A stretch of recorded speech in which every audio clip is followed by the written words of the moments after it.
Hi, I'm Mike Makovsky. I'm the president and CEO of JINSA. We usually, as probably many of you know, we do we've been doing webinars every week since October 7th on the war. And usually we have on the webinars are the three retired IDF generals who are affiliated with us: Yaakov Amidjor, former national security advisor in Israel, General Norkin, former Israeli Air Force commander, and General Yaakov Eish, former head of IDF operations. And they're distinguished fellows with us, and Eish is the senior VP for Israeli operations. But we thought we wanted to give a different, do a different kind of webinar today, and get a little more. I mean, the war has obviously been going on now for almost 11 months. The ground incursion about almost 10 months, and but we thought it would be illuminating to get the view of, let's say, a junior officer, and what it was like to be on the ground in Gaza and dealing with it in a very, talking about it in a very concrete way. So what's it like on the ground in Gaza? So I recruited Millie, his mother is my first cousin. Both is, he'll introduce himself, but Koby Cohen, he was a reservist officer. I think he works for a startup, and a software startup. He was born and raised in Israel, but both his parents are American, one in St. Louis and one in New York. His father was a good friend of mine. So I was talking to Koby when I was in Israel, one of my trips there, and since October 7th, and he spoke about it very vividly. And then we had him speak to our annual delegation of retired U.S. generals and admirals, and that was in June, and the retired officers in the program found it very illuminating. So we thought we'd have them share with an audience on a webinar. So Koby, it's great to have you. Thanks a lot for joining us today. I think that why don't we just start? Maybe just say something about yourself and beyond what I just said, and explain you're a reservist, maybe how much Army service you did before, and now how long, when you were called up on reserve duty, and were in Gaza and so on, and then we'll get into some of the details. Obviously, maybe a little later we'll talk about the hostage issue. Obviously, that's the issue that is drawing a lot of attention and emotion in Israel, but also here in the United States. But we want to really, I really rather talk about more of the operational challenges you faced. So, Koby, thank you very much for joining us today. And I appreciate it's late in Israel. It's 11 o'clock in Israel. It's at night, so thank you. Okay. Thank you very much for having me. Can you hear me? Is it fine? Are you good? Well, fine. Thank you. So as Michael said, I'm Koby Cohen from Ra'anana. I'm married to Dana and have two little kids at home, currently sleeping. Good. And hopefully, I hope so. And 5 years ago, my military service.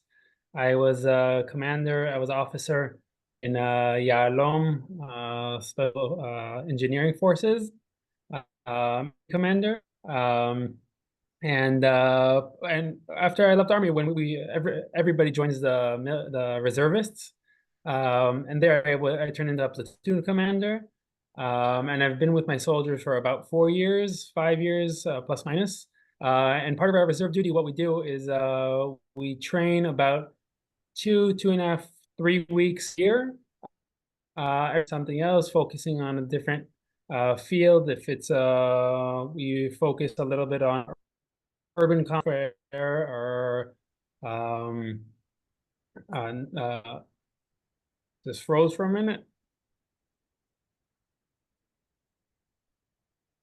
Nope, I see you. Oh, you froze. Okay.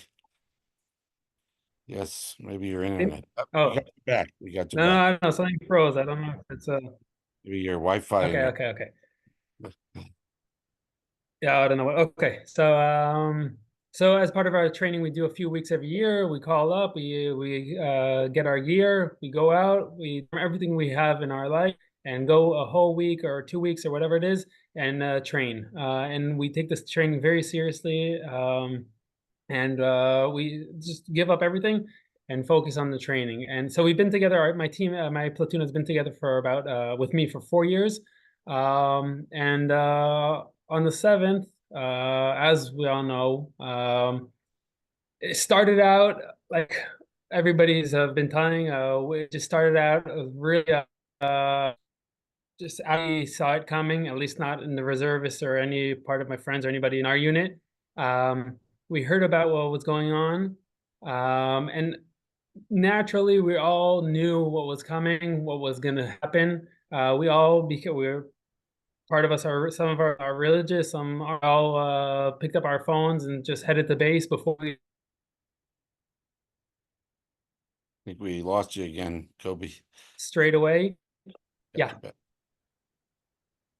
it's been disconnecting. Yeah, it's okay. So you mean once you heard about October 7th, you knew that you'd be called up, so you didn't even wait, you went right to the base. All of us went to the bases, and part of our what our unit does, we are the engineering. Should I try maybe? No, keep it's all right, we hear you. It's Are fine. you? Good. Oh, okay, okay. So just okay. Tell me if I'm getting cut off or something. Good. Um, okay. Part of our training, what we do is we're a special forces engineer unit. So we are in the the commando brigade in reserve, and we're their engineering corps. What we do, what we're supposed to do, and what we've been training to do, is in general make sure that the infantry have a way to go and do their mission. So we make sure that they go in safe, no explosives, no bombs, nothing affects them. We're supposed to find it. We're supposed to analyze where the enemy would put it, where, how, and where, and how they would use the explosives on us. And we eliminate that threat. That's our purpose. That's what we're supposed to do. And so when we were called up, they told us in the meantime, stay in base. We don't know what's going on. Like nobody knew what's going on. Stay in base because a threat. Now there's a whole war going on in the south. Eventually, in the next few days, we might also go to the north. And as a special unit, we have to save you. So they kept us in base training. We kept on training from October 7th. We gathered all our gear. Everything was ready already at night. And they told us to be on standby in case anything goes on.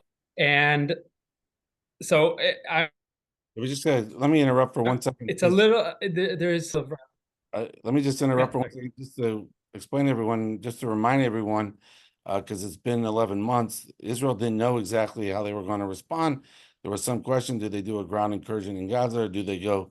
There was some question whether there might be a war with Hezbollah, or maybe Israel would just do a preemptive action and go. So you didn't really know where you were going yet, because the Israeli government hadn't decided that yet, right? right. We didn't see also all the decisions. We didn't know whatever at all was going on. We were just ready with our gear. Our guns work no matter where we use them. So that was what we had in our mind. And so also during like part of understanding what a reservist means is we have 2 weeks, 3 weeks at max per year in the army. Everybody in my team, everybody in my platoon, everybody in the company, the whole brigade is the whole battalion is a reservist, and everybody has their own issues to deal with: kids, work, job, their companies. So it was just obvious for all, leaving it behind. None of us had any idea how long we were going to go. None of us even imagined it'll be that long, and we went. October 7th at night, we were already ready. We were waiting for our orders. We didn't waste any time. We started training in the base. We started just walking outside of the base, starting training for whatever the mission was at that moment. this actually, the whole thing went on for about a month. So we didn't know again what was going to go on, but we actually at October 8th or 9th, something like that, we joined the paratroopers, the enlisted paratroopers brigade. They said they needed a special engineer unit, so they sent the whole brigade, the whole battalion, sorry, to the paratroopers brigade. And then we started training with them. So every time we got our mission, in the beginning they said, okay, we're gonna walk straight through. We're gonna cut Gaza in half through what is now called the Netzarim passageway. And so that's going to be our mission. And we don't have time. We're going to do it in a day. So train now in taking over high rises. So one of my soldiers, he an architect. He works in Beersheba. He called up a few friends, a few high rises that are still under construction. He said, let us train there. We just went there in the middle of the night, training there almost all night, all morning. We just trained a few days, kept going back to that same construction site and training. A few days later, our mission, again, they changed our mission. They said, we're going to go through, we're going to just walk through the fields. Again, one of the guys works, he lives in one of the kibbutzim in the south. They have fields there. They have orchids. They have all the oranges and olives and everything. We went training there for a few days. We went in and every different. Yeah, let me interrupt. I'm sorry. I think also some of the American military folks listening might find that particularly interesting. Is that common where you just like say, okay, we got some civilian sites that would be useful for us. We're just going to train there and not on a base? Is that, or is this an unusual situation? Yeah, so it's a especially unusual situation because you have to take into account that the whole army is in the bases now. Every like some of the training sites are also closer to the border, so they were closed off. And we could call. We were calling them. We had once a week where we had a shooting range and stuff like that, but we didn't want to waste time. We didn't know. We know every time we took our equipment and trained in one of these places. We told ourselves we had a 5 minute talk. Said, you guys, this is the last time we're doing it before we go in. This is the last time we have to train. If now you see a friend doing something not right or that's not correct, correct it now because next time it could have cost us life or worse. So that was the mentality that we were in that stage. And again, the army was busy with a whole bunch of stuff, and they were trying to cramp in a whole bunch of units to train in specific areas. And another thing is that the army has a limited amount of training areas, and as people reservists who've been training, we already know them kind of by heart. So the old places, we just knew, okay, here you could put a IED explosive. That we need something new. We need something to train on. And we developed a lot of our practices there. Every time we took it very seriously, and it was seriously something amazing that every day we just had in our mind, this is the last training we have. And this went on for a few weeks until November 4th. Did other units take that kind of initiative to find these other sites off bases, to civilian sites? So I know the reservist brigade that we disconnected from in the beginning. So they also had a whole bunch of stuff like that.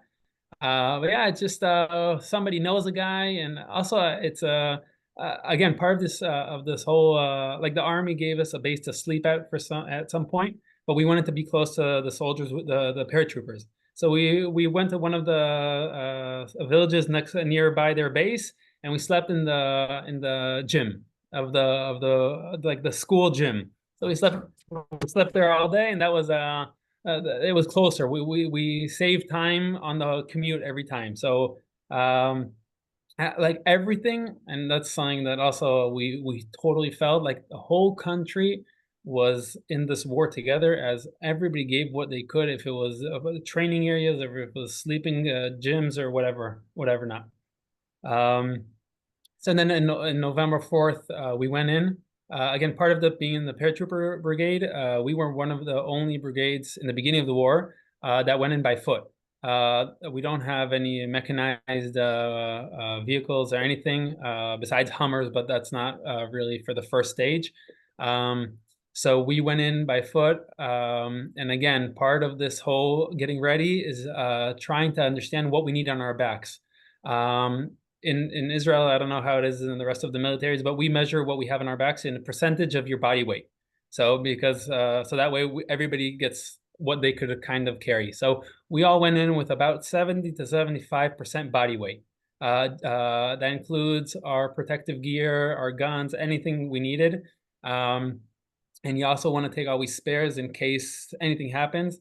So we went in the first on November 4th. We started opening the Netzarim passageway. And on the beginning, what you could see is just the whole might of the Israeli army. You hear artillery, you hear the Air Force, you hear everybody. You go through a whole different brigade. You see the destruction on our side that has happened from the 7th. And then you go in and you see the destruction on their side that you start clearing away. You start cleaning up. I call it cleaning up, but you start clearing out whatever's going on. And I think something that went with us the whole time from the October 7th until I finished my reservist duty is the mission they gave us is impossible.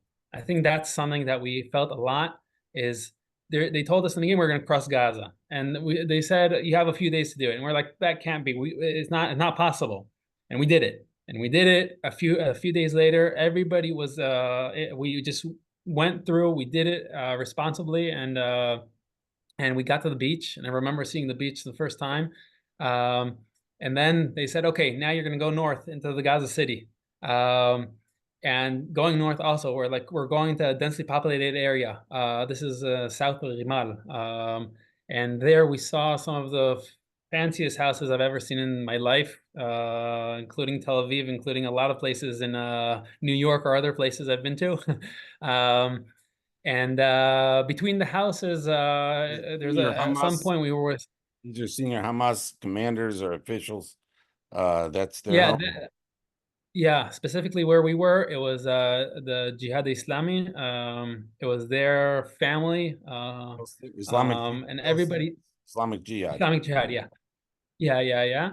And next to one of the houses, we go into there is a field, and in the field there's a small warehouse. We go in, and we see a big, massive rocket system. 6 rockets, all on a range to Tel Aviv. 3 of them left inside the rocket launcher. Each one about like 3-4 meters long.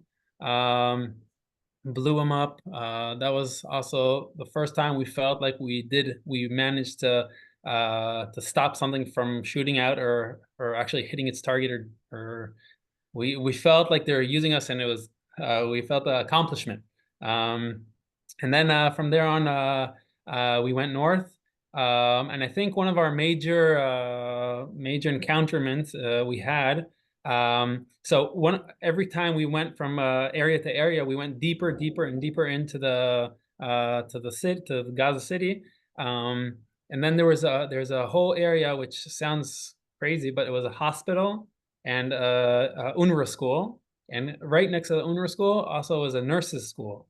And this whole complex was one of the Hamas headquarters in the hospital, in the UNRWA school, and in the nurses' school. And so that was our brigade's mission to go in and control that. So again, we've been talking about the feeling of impossible, what we're going to do. So we started off by trying to cross the Gaza Strip in a few days, and we managed to do that. And then they said, okay, go into the city, in the outskirts of the city. We managed to do that, and we're like, okay, we accomplished the impossible. What's next? And then, okay, go deeper in, go into the. All right. By the way, was the training helpful? Turned out to be helpful for this?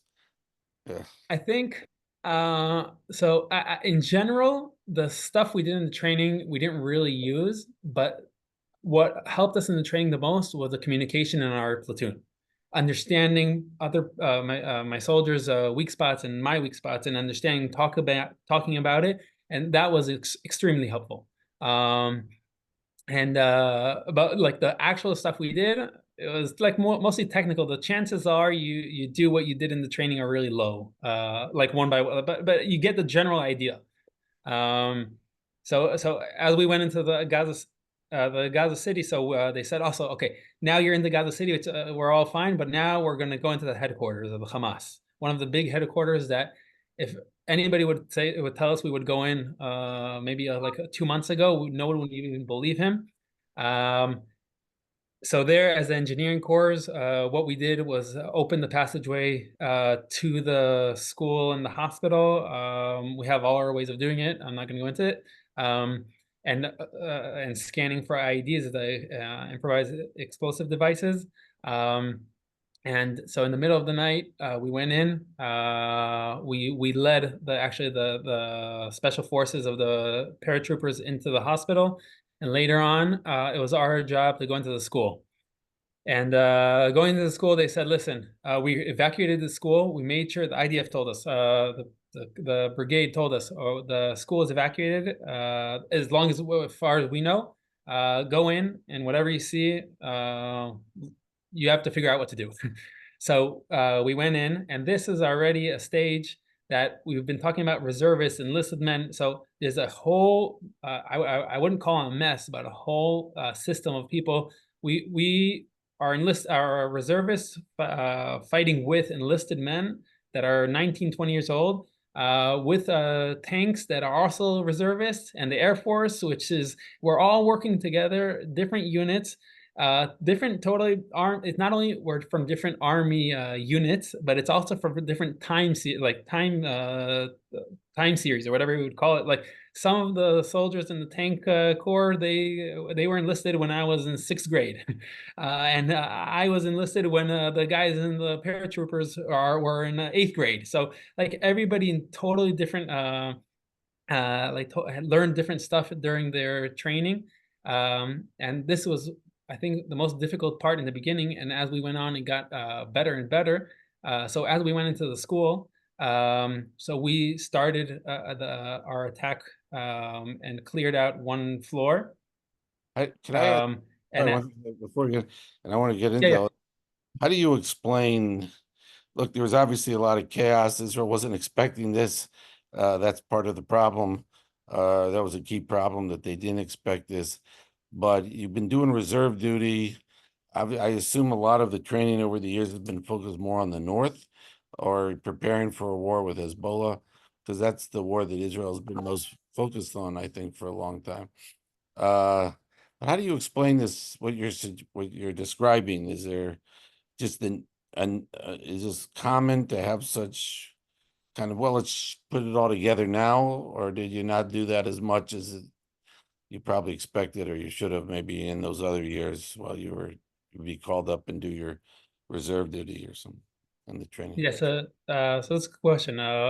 Because we were training a lot with the battalion of the reserve, the commando reservists, and we were training with them. I know every one of the company leaders. I know every one of the in the whole brigade, um, and we've been training with them for years. And we were supposed to be with them in the war, but at the last minute, so they called us to the paratroopers, and I think it's a little bit like the training. So if you train in a house, it doesn't really matter what house. It's just the concept of the house. So when you train with a platoon or a company leader, it doesn't really matter who he is. It just matters what's your dynamic with him. So you understand, okay, listen, I know the language, you know the language, I know what I'm supposed to do. Sometimes there were company commanders that a little didn't work with engineering units. So but I knew that there are company commanders like that. So I knew to focus on that aspect and tell him a little bit more how to use us. And a lot of times everybody, all the people we met came in very open to our planning. Like all these planning happened the day before or something like that, plus minus. And so we came, and he's like, "This is the plan." And I'm like, "Okay, but I think we should do this and this different engineering wise." And then the tanks would come in, and in the beginning, so they put in their input, and as time went on, we already knew what the other guy's input is, and like, okay, listen, hey, doesn't this affect you in that sort of way? Um, so we a lot of it is just training to know how to connect to these guys. And again, like the training, it doesn't really matter who they are. Just how do you talk to them? So that the training was helpful a lot. Let me ask you if we could, we break up, and I appreciate the order, but maybe we could talk about just a couple of, just a few examples of, you mentioned the hospital. You also, I know, had to deal with going to homes. Uh, right? You went to the hospital, is that right? And did you ever have to do that before of Right. going into a hospital? No, no, it's not only the hospital, it's like as I was about like on the school, like that. So that like you go into the school and you see school boards, you see the whiteboards, you see little chairs that fit little people, little kids, the age a little or like the age of my cousins. Um, And at that point, when we were in the school, we heard babies crying. We heard babies crying. We didn't know which they are. And at that point, also, we got information from different units that sometimes the Hamas would put on baby recordings of crying to pull us in. Because as that, like our main, one of our, I would say, like as the soldiers, one of our objectives were to find the hostages, find anything that has to do with them, find anybody who could help us about it. So when you hear a baby crying, your first instinct is to run there. And we knew that, and they knew that. So we also knew that they knew that. It was like a whole game. It's not a game, but a whole psychology kind of thing. So at that point, we were spread out. I spread my soldiers around, and then we started getting receiving fire from the building across, also in the school. In the school, we returned fire. There was a whole firefight going on there, and we had tanks outside shooting inside the school right next to us, and this whole situation escalated very, very fast. And one of the most amazing things of that time, first of all, um, are you still? Yeah, You you hear hear? me? Okay, sorry. Good, good. So one of the amazing things I was mentioning before, this whole attack was a brigade attack, a brigade, thousands of soldiers, tanks, huge amount of coordination. And the second we told them, we hear kids, we saw women and children, we saw them inside the school. They said, okay, we're stopping, exit the school, we're going back, and we stopped the attack. So we stopped the whole brigade attack Wow. on seeing their kids, their children, their family, their women. Um, and after that, so at that point we were surrounding. We kind of built a perimeter around the whole school. Um, and so at that point, we put snipers on the roof, not on the roof, but on one of the buildings right across. And we were with the sniper. He was in our company. And he saw a terrorist with a gun and his mask, and every single terrorist we saw from the beginning of the war until the end of my part was on we call it Izrahi, like on civilian clothes. Wow. Um, so none of them had their uniforms. We found a lot of uniforms. It's not that they didn't have them; they chose not to wear them. So the guy with the gun and his mask, and the sniper shot him, hit him, and as he fell on the floor, he saw another terrorist come from across the room. And at first, the sniper didn't see the terrorist, and then he told a few kids to walk up to the window where the shot was fired from. They blocked the window. And the second terrorist came and pulled the injured first terrorist, away, and he just pulled him out. When they were out of sight of the snipers, they told the kids to come down. So the sniper, he sees in his rifle scope is a kid, and right behind the kid is another terrorist rescuing the first one. He didn't shoot, obviously, and that's one of the situations that we also very fast understood that's going on in this whole area. Um, as that went on, that was towards a ceasefire, and again, you see kids 15 years old, 14 years old, riding their bikes in a war zone, stopping at the crosswalk, not crosswalk, at like the street, the corner of the street, taking out a phone or a camera and starting taking pictures of where we are, trying, because they knew that during the ceasefire, they're not going to hit us. There's a ceasefire. So they were getting ready. We knew that they're getting ready for the second the ceasefire stop. They want to try. They want to know where we are. And attack us. So every time we had to find different solutions of how we get rid of them. One time we saw the sniper shot a stop sign just to make a bling noise on the metal.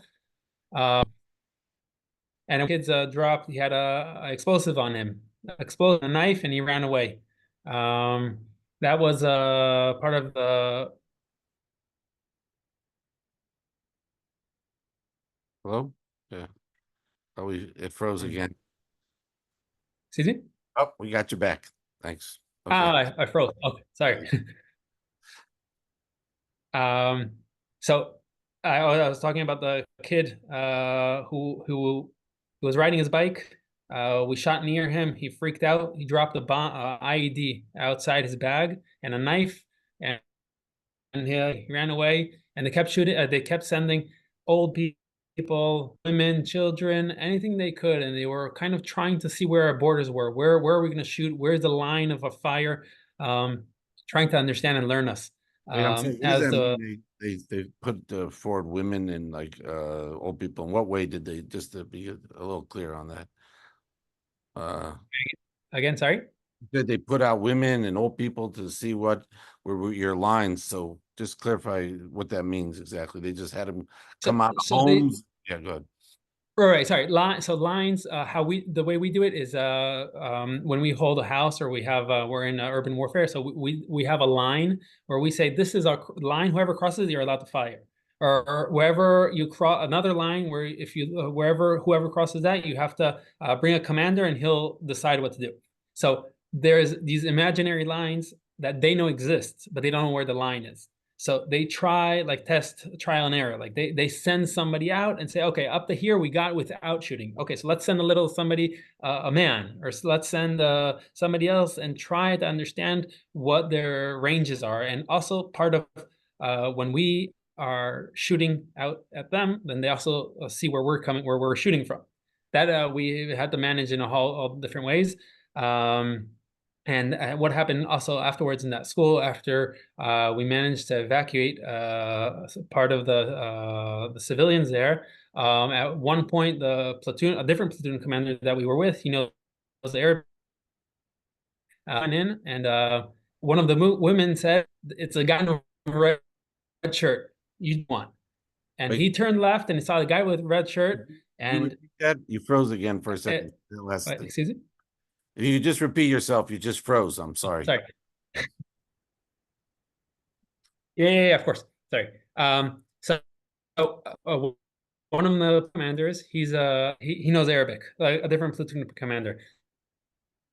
So after we evacuated most of the civilians, we went in, and one of the women, Arab women, she was saying, "It's the guy in the red shirt. That's the guy you want."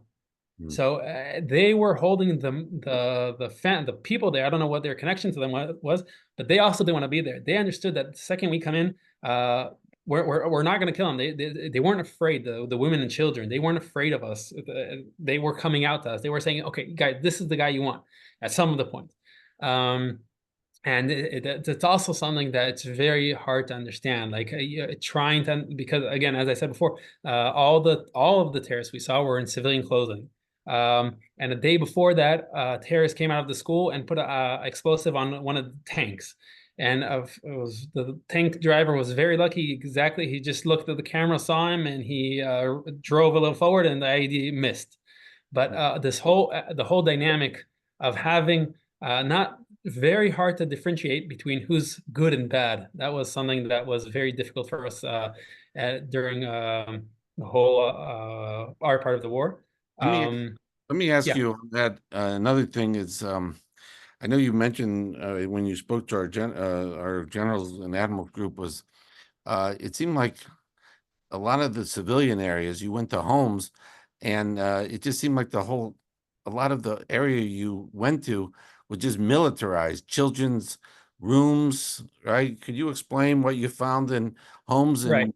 kids' rooms and bedrooms and things like that? And So every house we've been to, first of all, the nicer houses had a higher chance. I'm saying it as a general rule of thumb for what we saw, but nicer houses a higher chance of having weapons and stuff in them. We went in, you go into a kid's room, a crib, almost the same as what my daughter has, sleeps in, and under the crib has a RPG with the rocket inside the launcher ready for fire. Like weapons, IED, explosives in the bedroom, in the parents' bedroom under the bed, grenades just rolling around in boxes inside. We were in one house in the bottom of a closet in the kids' room, two AK-47s. We found everywhere we went, every house in Sajia was even more extreme. Every single house we went, there were different kinds of explosives. At some point, it was so deep into their housing system, I would call it, that the houses seemed like it wasn't even meant to live in. It was the houses. So we went, what part of what they understood is that we have really good air surveillance. So part of their walking around and going through the houses was through the houses. So when we went in one of the houses, you could see above the sink in the kitchen a big hole that was made on purpose to his neighbor's house, about a meter by a meter, like 3 feet by 3 feet hole. And you would think, like, how could somebody live in a house where above the sink has a 3 feet hole in the middle of his house of the neighbors? And we went to the neighbor's house, and again, and they managed to kind of tunnel their way through houses in that sense. And in that spot where we were, so we were with the tanks and everybody. So as part of the engineering, we went first and cleared the houses. And what we did is also we went through the houses, through the walls. So because the streets are obviously dangerous. And at some point, we got spotted. We saw one terrorist run into the house with the tunneling through it, the housing tunneling, not the actual underground tunnels, which were also everywhere. And 10 minutes later, about 50 meters in front of us, one of the houses blew up. So he saw us, and what we understood is also we always have to control the situation.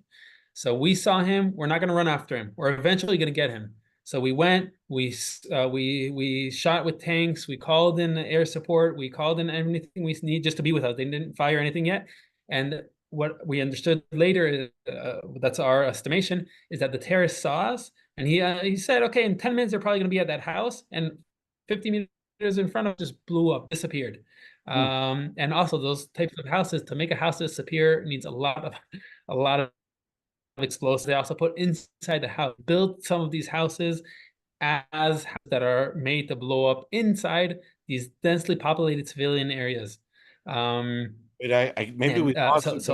Was this you're saying the guy like blew up was a suicide mission what he did by blowing up, or he no. An explosion? I guess we lost you for a second. So. Oh, sorry. So we don't know if it was his house or a different house. But he saw us. He was across the street. So and we found the wires connected to the house. So that's how we also saw the explosion. But and also in the house, so everywhere we went, also there are piles of different kind of IEDs against personnel IEDs, mines, and all kind of stuff we saw there. Again, in almost every house we've been to. Sorry on this detail, but you mentioned a few minutes ago about that under a crib you saw a loaded RPG. I mean, how long? It doesn't take long, it would seem to me, to arm the RPG to load the. What would have been the advantage of? You think, why did they have a loaded one under the crib as opposed to? I mean, obviously it's more dangerous that way. It saves a few seconds to have it loaded already. Is save space? I don't know. I've never used RPG, but I would answer this and basis on a gun. So like when we go and walk around, so we have our magazines on our vests, and we always put an extra one in our gun. So the fact that the gun is loaded, it gives us an option to have another magazine with us. Yeah. So I think that's part of it, because they have these knapsacks that have 3 RPG rockets on them. So if you put one loaded, you could have 4 altogether. Mhm. So I think it saves one that it's loaded. So I would guess that was the option. Another option is a lot of times we saw explosives, everything is ready. He just had to press the button and he's not there. And part of this whole thing, and it repeated itself a lot during our part of the war, is that when we went in strong with a lot of firepower, it just everybody or hit or ran away. And that saves, I'm telling you, like on us, it saves a lot of lives when you go in with tanks and shooting, and not just slowly going in. Sorry, not slowly, but like going in your pace, doing what you need to do to make it safer. A lot of times, the places were already ready to fire like the RPG, but just empty. Mm. Um, and so and the last thing we had, not last, but one of the other major things we had um, was when we were in Khan Yunis. So again, I was talking before about how always breaking the impossible, right? So we went into the hospital and the school, and we saw, okay, we're at the peak of what the army's going to do. And then they said, no, you're going to go into Sajaya. Sajaya, whoever could see it on the map, uh, if you look at it, and I would tell you tanks could drive down anywhere there, you would say impossible. There's not a single, the passageways are maybe a meter wide. A person could hardly fit there. It's one of the biggest refugee camps, densely populated in the whole area. So at that point, we went in. We went into that area too. And we found again a whole bunch of the explosives and what I was talking about before. And after that, they said, okay, now Khan Yunis. Now Khan Yunis, in as also one of our understandings, as we train and as we fight and as we learn, they're also learning and watching us. And part of our understanding when we go into Khan Yunis is going to be much tougher since they saw us, they know how we fight. So we had, I think, about like 4 days. This whole time, I'm already about December. In the end of December, all my platoon has been home maybe 3, 4 days. I'm talking about well, maybe 4 days in about 3 months, 2.5 months. And so this was the first time we were out for a few days. And then they told us right after that we're going to go into Khan Yunis, the whole brigade. Were you able to, how often could people communicate with, especially for the reservists, who might be married with kids and maybe have jobs and things like that? Uh, how often could they, how often could you call home or, or We communicate? didn't have our phones with us. Right. We didn't have our phones. We had the company commander had his phone as extra backup communication line, just in case all other fails. At some point, we were able to use it here and there. We were able to turn it on. Everybody got like about 5 minute conversation. And that was also part of it because if you take 6 minutes, then you're taking somebody else's minutes. Sure. That's also part of the whole understanding of the military in general. So we got 5 minutes. I called my wife. I called my mom. Said hi, and we just understood it's this whole time. Like nobody imagined it would be that long, and it's still going on. But everybody just said, "Okay, this is what we need to do." So you said December, so in the first 3 months, your people in your unit were home for a few days, but aside Yeah. from that visit home, they maybe had a 5 minute phone call, or they had that here and there once in a while. So I would say about a 5 minute phone call once a week. Uh, And we went back to mail. We went a few generations back to sending notes. yeah, A lot of times they didn't reach us, but it was a good feeling to yeah. send something and hope to get it back. Get some from your kid. Yeah, but yeah.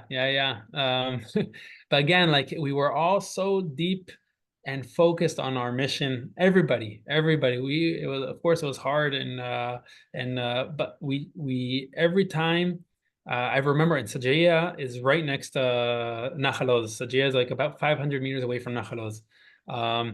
And we were exhausted at some point from attacking and going on and blowing up. And it was super densely populated, dense building. So it means that we have a lot more work to do, blowing up walls and going through and scanning and everything. We did dozens of houses per day. Um, Dozens of houses. and and then Wait, yeah, can you explain it for one second? 'Cause so you don't go through the front door of a house because you're worried it might be rigged. It might be booby trapped. Is that right? right. You usually would blow up the wall to enter a house. Blow up. We had a big hammer too. Yeah. Um, yeah, And and that's do our ways dozens of homes like that a day. I mean, how, yeah. for a few days. And Sajia is I think it was the peak again because every like 10 meters was a different house, a home already. And sometimes we called it drilling through the houses because you would just go house by house. And part of the what makes it so difficult there is also understanding that something that we also felt during the war is that the Hamas and the enemy have a lot of patience. So if you go into a house and you don't search the closet and there's somebody in there, he could wait there a day. He'll wait there 24 hours until the soldiers think that the whole area is cleared and they're going to sit down in the living room or on the floor without their helmets on, and then he's going to come out. And we knew that, and everybody knew that in our brigade. And scanning a house isn't like looking for a person that you wants that you're looking for. It's flipping the couches, it's emptying out the closets, and that's how we found a lot of the guns and a lot of the ammunition and a lot of the explosives.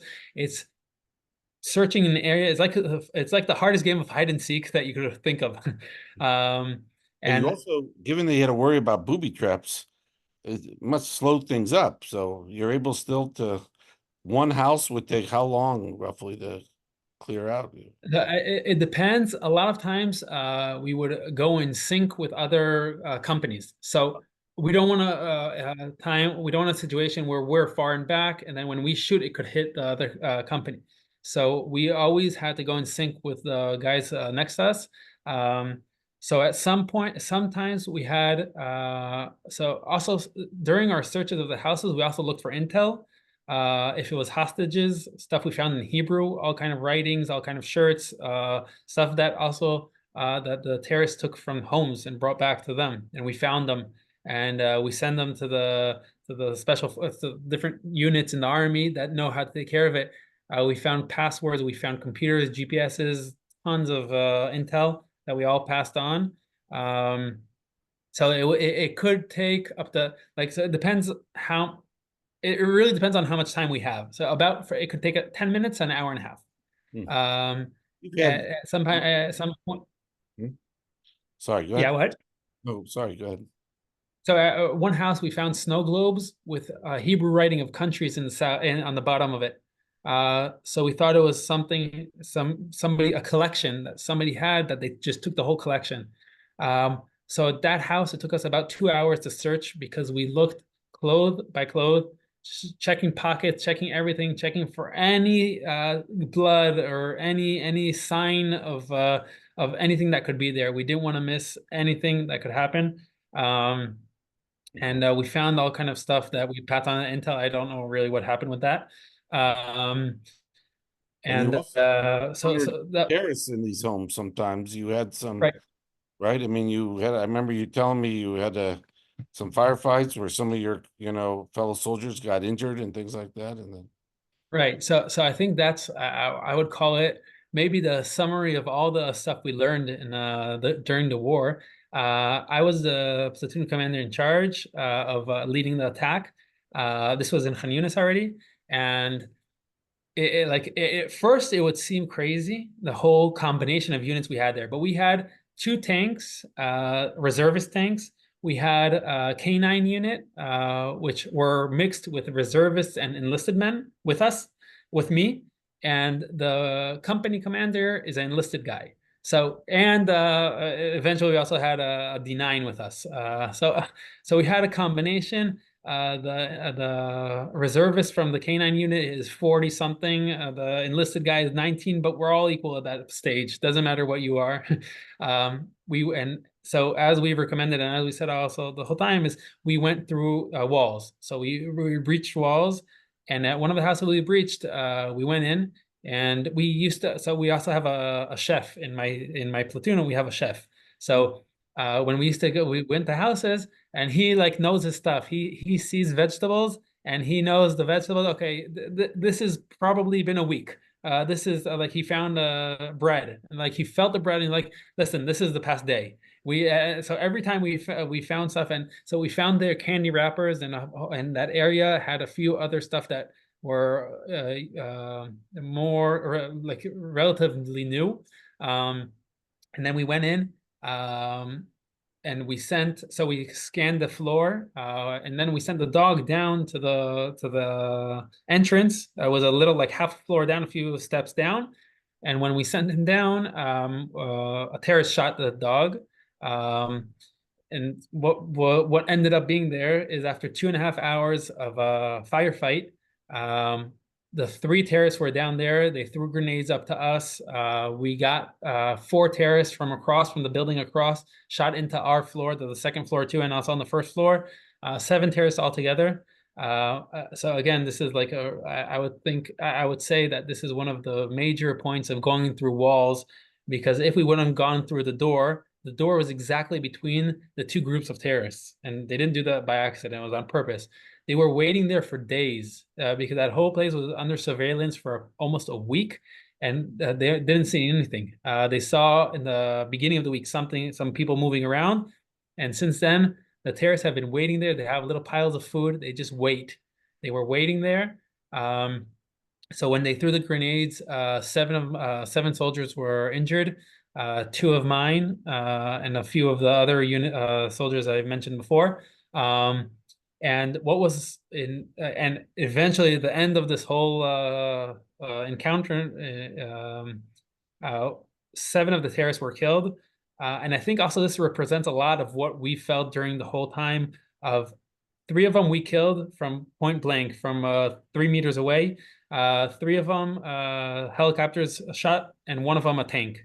So this whole everybody working together in the range of maybe 50 meters, that was something that just like I would never, again, if we were talking about the impossible, the stuff that we just saw and we couldn't believe. And the second part of this is that, again, 2.5 hours until we cleared the whole building. All 7 soldiers were in 3 different hospitals already in the operating rooms getting treated before we finished the firefight. So the doctor from the doctor who was with us, he carried him back, and everything just worked. That was one of the major, I would say, also accomplishments of the injured guy did have treatment later, and they are still recovering. Still now, 7 months later, 8 months later. Let me ask you one. I appreciate how much you're sharing with us. We're gonna have just have a few minutes left. Let me ask you one thing. This is, if I could step back for 1 second, is look, just in the last, was it yesterday? I think the British government is, basically suspended certain military related exports to Israel out of concern that Israel would use this in Gaza. And I think, if I'm not mistaken, if I maybe read it too quickly, but out of fear that Israel would use it in violation of international law and all this kind of other stuff. From everything in your experience, and I guess this is a bit of a leading question, but you spent several months altogether in Gaza, 3 months roughly, or 3.5 months. 3.5 months, and when you read about this, I'm sure you, as you said, you were very focused on the war, but maybe when you got out and you maybe read about all the criticism of Israel and Gaza, did it have comport at all to the reality you saw on the ground in your own experience? So I think part of, maybe if I would say what the Army's weak spot is getting this across. I think we're very good at fighting. We're very good at getting the job done. but I don't think we're that good. I think this is something that we need to work on. And a lot of my friends went to that field after finishing their reserves duty, then going and trying to explain what's going on inside, really what's going on, like how all this is affecting. And it's also, it's not some if I would talk about also the whole civilians we saw and stuff like that that were under our command, um, I would say that nobody told us to not shoot the civilians, obviously. Nobody told us that, like, listen, careful. It was just obvious. It was obvious. That's how we've been raised. That's what we are. That's, I think, like, well, it was nobody had a thought in his mind like, oh yeah, this isn't the right thing to do. We didn't even ever talk about it. It's, as a commander, it's nothing I ever said, but none of my soldiers also did any of those stuff, right? So it's there without anybody talking about it. If that answered your question. Yeah. And And another thing I would add, um, when I was enlisted, I had my company commander. He had a picture above his desk of a few soldiers from the '48 war, Israeli soldiers that had like a wooden M1 carabine and a small little vest that had just enough for a few magazines. And he every time somebody would say, "Listen, we need this equipment, we need that." I'm talking in like in a low level, not high level airplanes or whatever, but he would look up at the picture and say, "Listen, you see these? They won the war with that.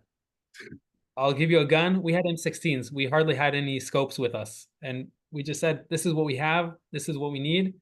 We'll win it with this. yeah, I was going to Again, ask, at our level." you because, well, this is, we only have like 2 minutes left, but this issue has come up a lot from, I started hearing about this like since October 8th, that, a lot of forces felt they didn't have enough equipment, or a lot of the reservists felt that way. And maybe the IDF, obviously wasn't ready for this, to have such a big call up. But I don't know, in your experience, and I know that I'm not trying to minimize I've heard many, bad stories where people just didn't have this equipment and that equipment. And, there've been a lot of donors here in the United States that have sent things, bought things and sent things. And it's a kind of a hot topic, but did you find that in your particular case, at least, did you have what you needed, or, or did people send you things, your unit things? So yeah, first of all, we did get a lot of donations from Great Neck and from the whole machete community. If and they did send us, but I think By the way, this uh, is your grandfather was a Machete Iranian, and therefore I guess yeah, they felt some attachment to the Machete Iranian community, your unit, I guess, yeah, right? yeah, yeah, yeah, Okay, very. yeah. Um, so every time we thought like, what could we use more? But we didn't let that thought make us any less confident of we're not ready. I We see. in the beginning we had what we had. We knew this is what we had. This is what we're going to win with. If I could get something better, great, let's try. So we have back Osprey backpacks or whatever, different really good backpacks. So we said, okay, this is good. It'll be more comfortable, but if I don't have it, I'll win it that way. And so, of course, as the fighting and everything, we were all ready and always were ready with what we had. But when we talked to the army and when we talked to raise it to the higher command, we said, listen, it would be much easier if we had all our equipment in the beginning. And Right, if but nobody was ready for this kind of thing. right. And we also everybody tried not to make more problems. You don't want to cause more problems. We want to solve problems. So we're like, listen, if we could get this, great. If not, send us now. Well, let me ask you, when we'll conclude here, and I think a lot of people on the call, and including myself, could ask you questions for several hours. But let me just ask you one thing. I remember you saying something, but what was, and this is obviously an incredibly challenging environment, and people are getting killed, and a lot of suffering. What was the most satisfying, and maybe that's not always the appropriate word, but I remember you telling me that maybe it was when you were near Nahal Oz that you did certain things that you felt, okay, I'm helping defend this community or something. Go ahead. Right, right. So those we were in Sajia. We were talking about before that we were going through dozens of houses per day. We were wiped out. We were wiped out. exhausted, totally exhausted. And at some point, we got a message from the higher command, said, listen, the army allowed citizens from Nacharoz, which is 500 meters away from us, bird's eye, and they allowed them to go back to their houses. And at that point, also now I have like goosebumps. So it was just telling us that's like it's direct effect on what we did. We were here, we're here, the army's here, we're allowing to continue and to fight here, and 500 meters away, somebody could go to their farm and rebuild their house or do anything they need to do, live, sleep in their bed. It doesn't matter what they do. And a lot of times we have a whole conversation of what, as a reservist, like, do you want people to go back? Like people were saying, I got out of Gaza and I saw in Tel Aviv, like people in the cafes and everything, and we were like, great, that's what we want. We want to fight here. We're here fighting for a few purposes. One, so our kids won't need to fight, and two, so anybody in Israel could now live their normal life, and especially the guys who are affected by it on October 7th and are right near, are right our neighbors, practically. So at that point, it really just it boosted our energy for the next few days, and it was just in our head. And everybody, again, it wasn't we didn't even need to explain it. Well, look, I think that's a great way to end, and I think I probably speak for a lot of people. In America, I don't think they say this as much in Israel, but in America, we say to folks who served, we want to thank you very much for your service, and really appreciate your attitude. Clearly, my cousin raised a terrific son. So, Thank you very much for having me. It was my honor. Thank you. thank you.